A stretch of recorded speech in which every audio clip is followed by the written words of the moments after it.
Hi friends, welcome to channel.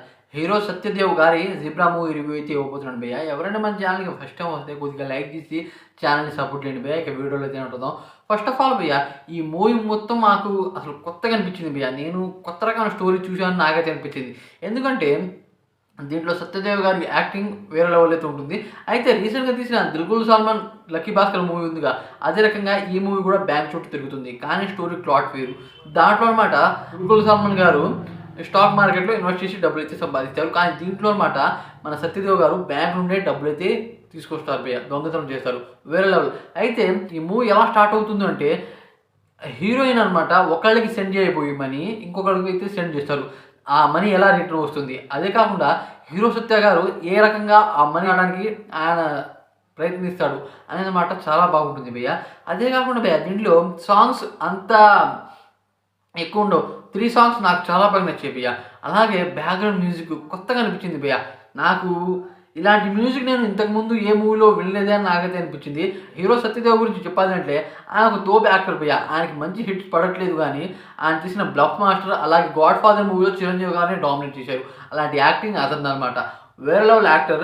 అయితే దీంట్లో అనమాట మనకి జాలరెడ్డి అంటే 'పుష్ప' మూవీలో జాలరెడ్డి ఉన్నారు కదా విలన్. ఆయన కూడా ఈ మూవీలో అయితే మనకైతే కనిపిస్తారు భయ్య. ఆయనకు ఒక బ్యాక్‌గ్రౌండ్ ఉంది. ఆ బ్యాక్‌గ్రౌండ్‌లో ఒక సాంగ్ కూడా ఉంటుంది. ఏంటయ్యా జాలరెడ్డిని దీంట్లో ఒక సాంగ్ ఏపిచ్చారు అంటే, ఆయన గతం బాగానే ఉంటుంది భయ్య. నాకు కొత్తగా అనిపించింది. అలాగే భయ్య, దీంట్లో సత్యదేవ్ గారు ఆ బ్యాంకు నుండి దొంగతనం చేసే విధానం వేరే లెవెల్. అసలు మనం ఊహించుకోం. ఇలాంటి స్టోరీ కూడా ఉంటుందా అని అనమాట. కొత్తగా అనిపించింది. అదే కాకుండా భయ్య, దీంట్లో కట్టప్ప గారు కూడా ఉన్నారు. అంటే సత్య గారు కూడా ఉన్నారు. అలాగే దీంట్లో సునీల్ గారు ఉన్నారు. అలాగే కమెడియన్ సత్య గారు కూడా ఉన్నారు భయ్య. చాలామంది అయితే ఉన్నారు. మెయిన్ యాక్టర్స్ వాళ్ళ యాక్టింగ్ చాలా బాగా చేశారు భయ్య. దీంట్లో అనమాట నాకు కామెడీ చాలా బాగా నచ్చింది భయ్య. అంటే కమెడియన్ సత్య గారిది వేరే లెవెల్ కామెడీ. ఆయన నాకు తెలిసినమాట సునీల్ అంతా కమెడియన్ అవుతాడని నాకైతే అనిపిస్తుంది. కానీ ఇలాంటి మూవీ కొత్త రకమైన స్టోరీతో హీరో సత్య గారు వస్తే ఆయనకి మంచి బ్లాక్ బస్టర్ దొరకట్లేదు భయ్య. కానీ ఆయనకి బ్లాక్ బస్టర్ దొరికి మంచి హీరో అవ్వాలని నేనైతే కోరుకుంటున్నా. రీసెంట్‌గా చాలా సినిమాలు అయితే తీశాడు భయ్య. కానీ అతనికి మంచి సక్సెస్ అయితే రావట్లేదు. కొత్త రకంగా తీస్తున్న మూవీ ఏంటో మరి ఆడియన్స్ ఎందుకు చూడట్లేదు. అలాగే ఈ మూవీని కూడా చాలామంది దేకట్లేదు భయ్య. అదే నాకు కొద్దిగా బాధ అనిపిస్తుంది. ఇంత మంచి కంటెంట్ ఉన్న మూవీని చూడట్లేదు. తమిళ్ మూవీలోంచి వాళ్ళనమాట ఇప్పుడు తమిళ్‌లోంచి చాలా సినిమాలు అయితే వస్తాయి భయ్య.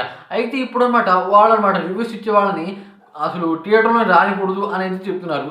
అదే రకంగా ఈ మూవీ అనమాట మన తెలుగు మూవీనే సరే ఇక్కడ దేకట్లేదు. తమిళ్ మూవీస్‌ని అయితే దేకుతున్నారు. అదేంటో నాకైతే అర్థం కాలేదు.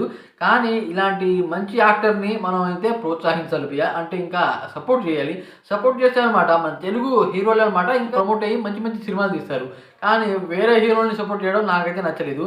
వాళ్ళు మళ్ళీ రివర్స్ అవుతారనమాట. అంటే మాలాంటి వాళ్ళకి వాళ్ళనమాట కేసు లాంటిది చేసి సినిమా థియేటర్‌లో రానివ్వకుండా చేస్తున్నారు. ఇది ఎంతవరకు కరెక్టో నాకైతే అర్థం కాలేదు. ఎందుకంటే సినిమాలో కంటెంట్ ఉంటే అదే బ్లాక్ బస్టర్ అవుతుంది. కానీ కంటెంట్ లేకుండా ఏది పడితే అది పెడితే ఈ రకంగానే ఫ్లాప్ అవుతుంది అని నాకైతే అనిపించింది భయ్య. ఓవరాల్‌గా భయ్య 'జిబ్రా' మూవీ నాకు చాలా బాగా నచ్చింది. ఫ్యామిలీస్‌తో వెళ్లి చూడండి భయ్య. చాలా అంటే చాలా ఎంజాయ్ చేస్తారు మూవీని అనమాట. అలాగే ఫ్రెండ్స్, ఈ వీడియో మీకు నచ్చినట్లయితే లైక్ చేసి కొద్దిగా ఛానల్‌ని సపోర్ట్ చేసి సబ్స్క్రైబ్ అవ్వండి ఫ్రెండ్స్. Thanks for watching.